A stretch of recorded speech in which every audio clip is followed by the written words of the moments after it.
Cricket से जुड़ी तमाम खबरें, वर्ल्ड रिकॉर्ड, आईसीसी रैंकिंग और आने वाली सीरीज के शेड्यूल से बाखबर रहने के लिए सब्सक्राइब करें बी ऑफिशियल चैनल को और दबाएं बेल के बटन को ताकि आप हमारी लेटेस्ट वीडियो सबसे पहले देख सकें।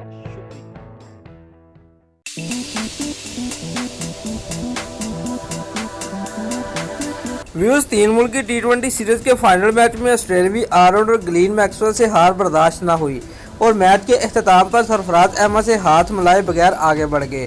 व्यूज तफसीलात के मुताबिक 7 मुल्क की टी20 सीरीज के फाइनल मैच में पाकिस्तान ने ऑस्ट्रेलिया को 6 विकेटों से शिकस्त दी। मैच में फखर जमान ने शानदार 91 रन की इनिंग खेलकर ऑस्ट्रेलिया की जीत का ख्वाब चकनाचूर कर दिया। ग्लेन मैक्सवेल ने मैच के पहले ही ओवर में साहबजादा फरहान और हुसैन तलत की विकेटें लेकर ऑस्ट्रेलिया की जीत की बुनियाद रख दी थी, लेकिन फ़खर और शुएब मलिक ने इसे नाकाम बनाया।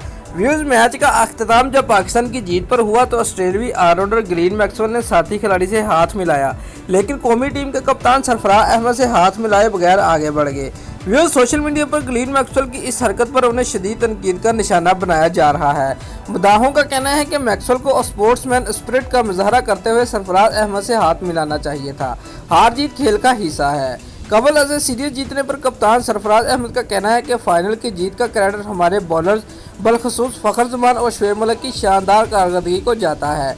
ख्याल रहे कि ओपनर बल्लेबाज फ़खर जमान को फाइनल मैच में उम्दा कारकर्दगी पर मैच का बेहतरीन खिलाड़ी करार दिया गया था, जबकि मैन ऑफ द सीरीज़ का अवार्ड भी फ़खर जमान ले उड़े। दोस्तों, अगर आपको हमारी ये वीडियो पसंद आई है तो लाइक और कमेंट लाजमी करें और हमारे चैनल को सब्सक्राइब करना मत भूलिए। शुक्रिया।